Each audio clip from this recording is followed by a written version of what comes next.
దేవునికి మహిమ కలుగును గాక. ప్రియమైనటువంటి దేవుని ప్రజలందరికీ శుభాలు తెలియజేస్తూ ఉన్నాము. మరి నిన్నటి దినాన ఫిబ్రవరి 1వ తారీఖున గురువారం నాడు గ్రేస్ గాస్పల్ టీం తరపున మేము దేవుని రాజ్య సువార్తను భీమిలి ప్రాంతంలో ఆయా ప్రాంతాల్లో ఆయా వీధుల్లో ఎంతో ఘనంగా దేవుని వార్తను ప్రకటించడానికి దేవుడు మా అందరి ఎడల కృప చూపాడు. ప్రియులారా, మరి ఎంతో అద్భుతంగా సువార్తను ప్రకటిస్తూ ఉండగా అనేక మంది మరి వారి హృదయాలు దేవునికి సమర్పించుకున్నారు. ఎంతోమంది మరి పరివర్తన చెందారు, ఎంతోమంది ప్రార్థనలు చేయించుకున్నారు. మరి ఆ విధంగా గ్రేస్ గాస్పల్ టీంని దేవుడు నిన్న దినాన్ని చాలా మహిమకరంగా సువార్త అనంతరం మరి ఇద్దరు మరి వ్యక్తులకు దేవుని రాజ్యంలో చేర్చబడ్డానికి వారి నీటి బాప్తిసం ద్వారా సంఘంలో వారు చేర్చబడ్డారు.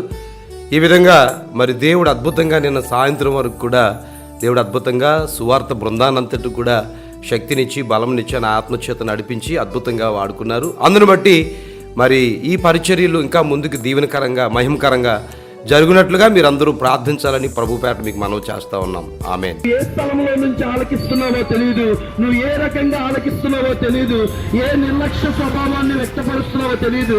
అయితే ఇది ఒక మాట, ఈ దినము నువ్వు నమ్మినట్టయితే యేసు ప్రభువుని నువ్వు నమ్మి చూడు. నువ్వు ఏ అశాంతిలో జీవిస్తున్నాడో ఆయన నీకు శాంతి పరచగలడు. ఏదైతే నా భర్త వ్యసనపరుడుగా అనుకొని బ్రతుకుతున్నావో యేసును నమ్మి చూడు. నీకు మరణకరమైన రోగం నువ్వు ఉన్నావా, లేదా అనేక రకాలైనటువంటి చీపు చింతల్లో నువ్వు ఉన్నావా, లేదా మానసికమైన ఒత్తిడిలో నువ్వు ఉన్నావా? అయితే ఈ దినము ఈ సాయంత్రకాల సమయంలో ఈ శుభవార్త నీకే. నువ్వు నమ్మినట్టయితే యేసుక్రీస్తు వారి వైపు చూడు, యేసు ప్రేమను చూడు. యేసు ప్రేమను ఒక్కసారి మనిషి చూడడానికి చాలా అందంగా కనిపిస్తాడు, కానీ హృదయంలో చూస్తే హృదయం అంతా పెంటతో సమానంగా ఉంటుందండి.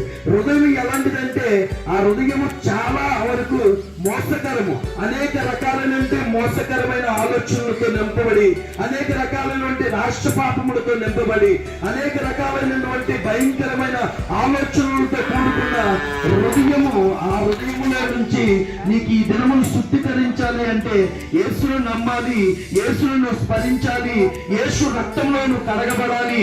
యేసు నామములో ఆయన నిన్ను నీ కుటుంబాన్ని పూర్తిగా ఈ యొక్క 2024 పూర్తిగా రక్షణ లేకుండా నువ్వు ఉన్నట్టయితే నువ్వు రక్షణ పొందు. నీకు రక్షణ ఉండి కూడా మారు మనసు లేకపోతే ఈ దినము నువ్వు ఈ మాటలు విన్నట్టయితే తప్పగా మారు మనసు పొందు. దేవుడు ఈ భీమిలి ప్రాంతానికి సాయంత్రకాల సమయంలో ఈ మాటలు నజరేయుడైన యేసు నామములో ఫలించును గాక. ఆమేన్. ఒక చిలకగా మారుతుంది. దేవునికి ఇస్తుంది. ఎవరైనా గొంగళపు ముట్టుకునేది భయపడతారు, అసహ్యంగా ఉంటుంది. అలాంటిది 21 రోజుల్లో ఆ యొక్క గూడు కట్టిన తర్వాత అది చేతకొక చిలుకగా మారుతుంది. మన జీవితాలు కూడా అలాగే ఉండాలి. సంఘానికి, సమాజానికి, దేశానికి ఒక ఆశీర్వాదకరంగా మనము ఉండాలి. ఇప్పుడు మీ నీటిలో మీకు బాప్తిజం ఇస్తున్నారు. ఈ రోజు నుంచి ప్రభు మీ పాత జీవితం అంతా కూడా ఏం చేస్తాడైనా సమాధి చేయబడుతుంది. కనుక పిల్లరా, మనం చాలా జాగ్రత్తగా మన ఆత్మీయ జీవితాన్ని మనం ఏం చేసుకోవాలి, కాపాడుకొని ప్రభుత్వాన్ని ఉన్నందుకు మనం ఏం చేయాలి. కష్టం వచ్చినా, నష్టం వచ్చినా, వ్యాధి వచ్చినా, బాధ వచ్చినా, నేను అనుకుంటున్నాను ఇలా ముంచుగానే ఇవి ఉన్నాయి. ఆ వ్యాధి కావచ్చు, నమ్మిక మాత్రం ముంచు. ఇంకా కొంచెం భయపడవుతుంది. దానికోసం మనం తిరిగి అవసరం. ప్రభు నన్ను స్వస్థపరుస్తాడు, ప్రభు నన్ను స్వస్థపరిచాడని నమ్మితే చాలు, నీ జీవితంలో గొప్ప కార్యం జరుగుతుంది.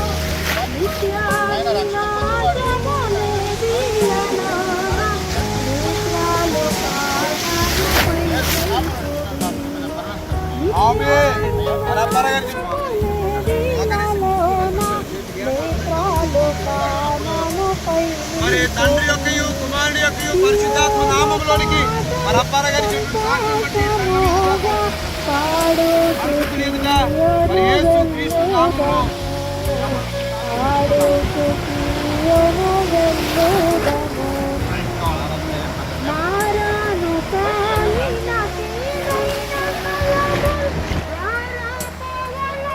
అప్పార గారు మీరు ఇచ్చేటువంటి సాక్ష్యాన్ని బట్టి మరి సంఘం ఎదుట, పరిశుద్ధుల ఎదుట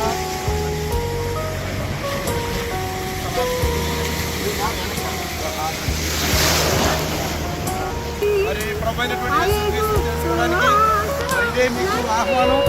మరి యేసుక్రీస్తు ప్రభు వారు చెప్పినట్లుగా మారు మనసు నిమిత్తమైన బాప్తిజం పొందడానికి మరి ఆటంకం లేదు, నీళ్లు సమృద్ధిగా ఉన్నాయి. ఎవరైనా రక్షింపడాలనుకుంటే ఆయన పిలుపంచుకొని వస్తే మీరందరూ కూడా నిత్య జీవంలోకి వారసులు అవుతారు. ప్రభు పేరు వందనాలు.